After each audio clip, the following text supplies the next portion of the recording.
이번 강의는 산재와 교통사고가 함께 있는 사건을 중심으로 산재는 어떻게 보상이 이루어지고 교통사고는 어떻게 보상이 이루어지는지에 대해서 사건을 중심으로 설명드리도록 하겠습니다. 자, 산재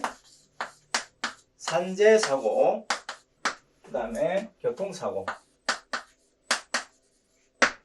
이런 사고일 때는 먼저 산재에서 보상을 먼저 받아야 됩니다. 교통사고 보험약관에는 산재 사고일 경우에는 나머지 손해를 보상한다라고 맹시적으로 교통사고 보험약관에 맹시되어 있습니다. 그렇기 때문에 산재 사고로서 보상을 먼저 받는 겁니다. 자, 일단 사건을 중심으로 해서 설명을 드리도록 하겠습니다. 사고는 2021년 10월 사고이고요. 사고의 경위는 포크레인에 손이 눌려서 압자된 거죠. 손이 압자돼서 사고를 입은 사고입니다. 그래서 2지, 3지, 4지 이 세 개가 절단이 된 사고입니다. 절단. 접합할 수 있는 것은 다 접합을 했겠죠. 접합 사고입니다. 이 사고로 산재에서는 11급 장애를 받았습니다. 그런데 사고가 좀 이제 복잡합니다. 사고의 경위는 원청이 있고, 원청이란 일단 그냥 회사의 개념이죠. 여기서 A라는 회사가 공사를 하는데 파이프를 싣는 공사입니다. 크레인이 와서 이렇게 때렸어.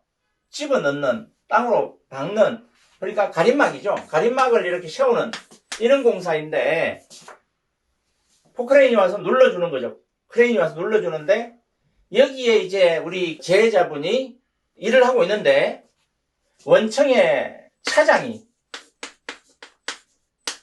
흔들리니까 이것을 잡아라라고 해서 이 제자가 이 기둥을 잡고 있다가 이게 찌그러지면서 눌리면서 이 팔을 갖다가 압자시켜버린 사고인 거죠. 자, 여기서 산재 사고와 포크레인은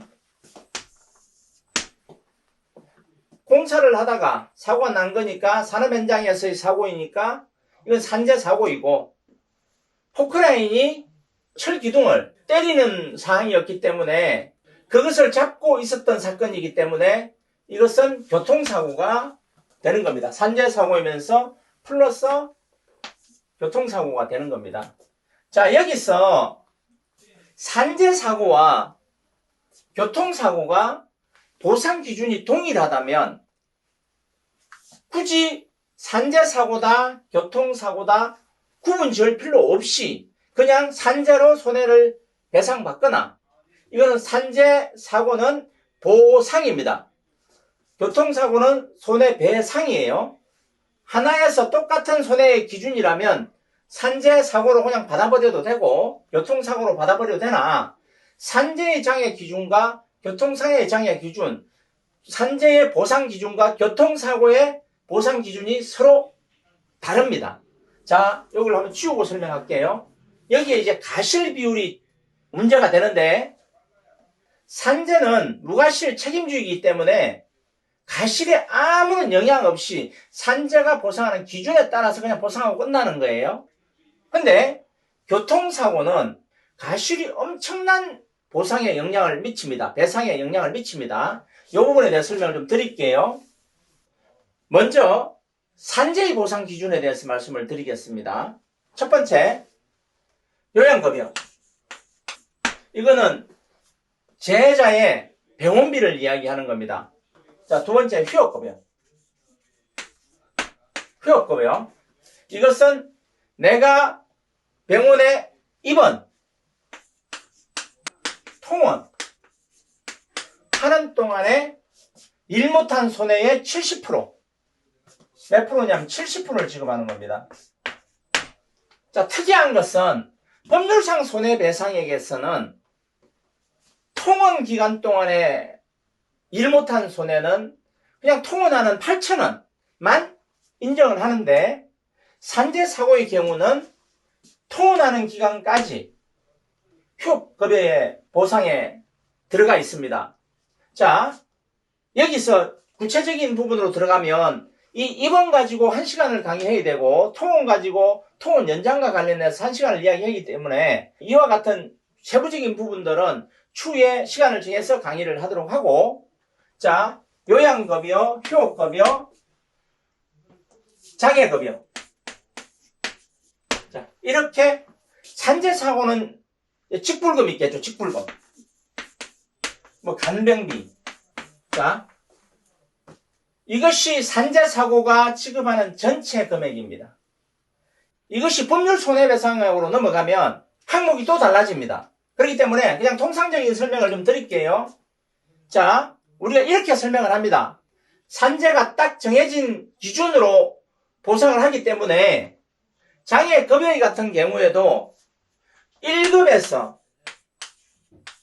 14급 이렇게 규정하고 그 급수만큼만 장애를 지급합니다.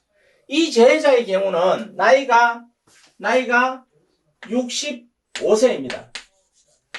법률상 손해배상액의 가동연한에는 딱 그 기준에 미쳐 있는 분이셔서 사실은 교통사고로 손해를 많이 받는 것은 아니나, 일단 산재사고에서 장애급수별로 해서 요양급여하고 휴업급여하고 장애급여는 받았는데, 휴업급여, 통원급여는 당연히 기준에 따라서 70% 받은 거고, 장애급여는 1급과 14급 중에서 11급을 받았습니다. 그 일시금으로 220일. 그렇게 해서 얼마를 받았냐면 4,818만원. 자, 금액으로 이야기할게요. 4,818만원을 받았습니다. 자, 이렇게 받고 산재사고는 끝났습니다. 남아있는 게 이제 뭐가 있냐면, 포크레인의 이제 자동차 사고죠, 자동차.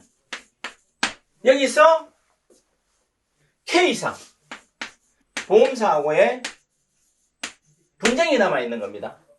왜냐하면 K땡 보험사는 이 크레인을 갖다가 잡고 있는 부분에서 과실 70%, 누구의? 다친 사람의 과실을 70% 잡고 시작을 합니다. 자동차 사고의 장애는 어떻게 잡았냐 하면 제2지, 3지, 4지 각 장애 10%, 배암산 시가면 한 27% 나와요. 자, 2지, 3지, 4지 각 10% 이렇게 해서 장애는 나왔습니다. 나왔고, 이 장애를 근거로 해서 손해를 이제 배상받으려고 손해액을 작성했어. 법률상 손해배상액을 작성해서 K보험사에 손해배상을 청구했더니 K보험사의 자문변호사에게서 과실은 70%라고 이렇게 해서 가져왔습니다. 그래서 가장 큰 쟁점이 이거기 때문에 과실, 뭐 그 외에는 이분이 65세라서 뭐 휴업손해, 그 다음에 장애급여는 이번 사건에서 다툼이 되지 않았습니다. 그래서 교통사고의 손해배상금으로 남아있는 것은 위자료, 산재사고에서 산재보상에는 위자료 항목이 아예 없습니다. 위자료 항목이 아예 없고요. 이 2지, 3지, 4지가 영구장애로 영구로 받았습니다. 27%. 위자료하고 그 외에 이분의 흉터 상태가 매우 좋지 않습니다. 그래서 흉터에 대한 향후치료비, 흉터 향후치료비, 향축이라고 하죠. 그 다음에 산재에서 보장받지 못한 직불비가 있습니다. 직불비. 자, 이렇게 손해액을 쭉 뺐더니 저희들이 추가로 산재에서 추가로 받을 수 있는 돈이 3,400만원. 이렇게 산출이 됐고, 보험사와 지루한 다툼을 3개월 동안 했습니다.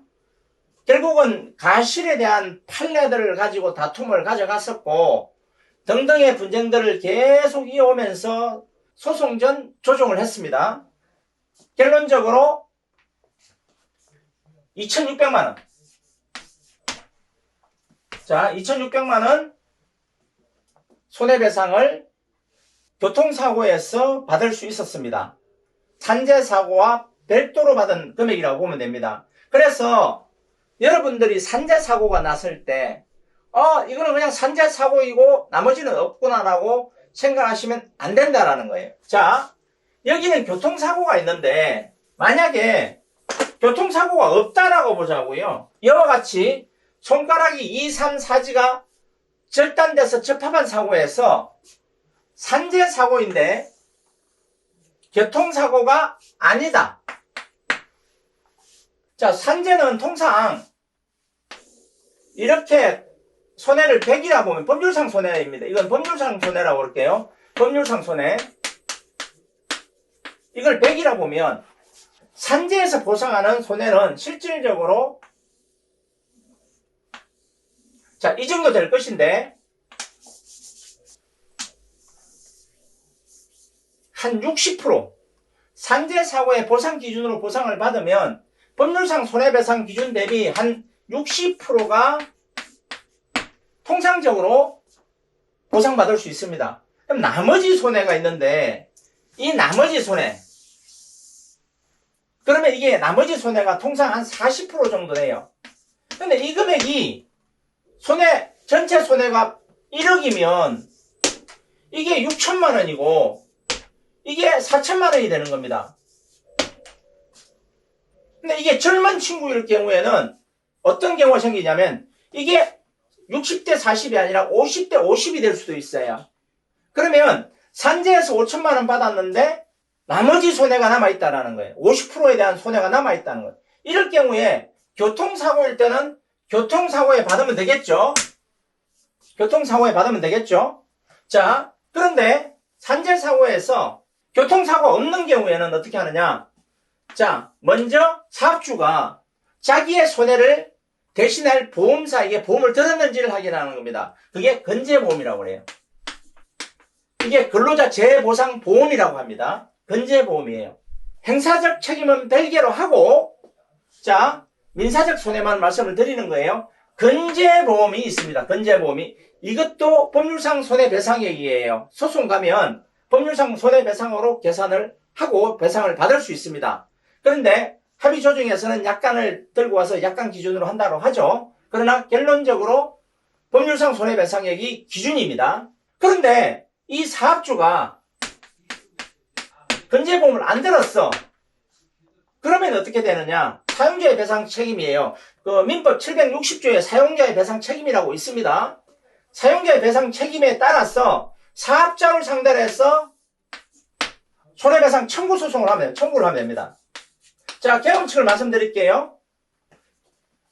사업주의 잘못이 있어 손해배상을 청구했는데 100건 중에 사업자에게 직접 합의조정을 하면 당신의 가실이 있으니 손해배상을 내놓으라고 하면 사업주가 콧방귀도 안 낍니다. 왜 내가 산재에서 보상 다 했는데 내가 보상할 게 왜 있지? 라고 하면서 보상할 마음이 전혀 없습니다. 근데 소송 가면 당연히 판사님은 사업주의 손해배상에 대해서 민법에서 이미 딱 맹시적으로 이야기했습니다. 사용자의 배상 책임이라고 했어요. 그 책임에 대해서 법을 정해놨기 때문에 그 법에 따라서 사업주의 가실만큼 손해를 배상하게 합니다. 자, 여기서 이제 핵심적인 부분이 있는데 산재사고는 무과실 책임주의예요. 그러나 교통사고, 건재보험, 사업주의 문제, 사업주의 가실 이 모든 것은 뭐다? 과실 책임주의, 과실. 그래서 산재사고가 딱 나면 사건을 꼼꼼히 기록하고 정원도 만들고 증거도 만들고 다 준비를 해야 된다는 거예요. 이해가시죠? 그래야만이 이후에 진행되는 교통사고나 건재보험이나 사업주가 잘못한 것에 대해서 손해를 배상받을 수 있다. 이 말씀을 드리고, 자, 이런 복잡한 사건에서 직접 여러분들이 하나하나 찾아 들어가서 사건을 해결할 수도 있으나 손해를 보상받고 배상받을 수도 있으나 그렇게 했을 경우에 통상 지나고 보면 전문 변호사 사무소에서 손해를 배상받거나 보상받는 금액 대비 한 2분의 1 정도 받더라. 통상적으로 보니까. 그래서 여러분들이 나는 최대의 손해배상금과 최대의 손해보험금을 받고자 한다면 전화 상담하시면 많은 정보를 받아가실 수 있을 것으로 판단됩니다. 감사합니다.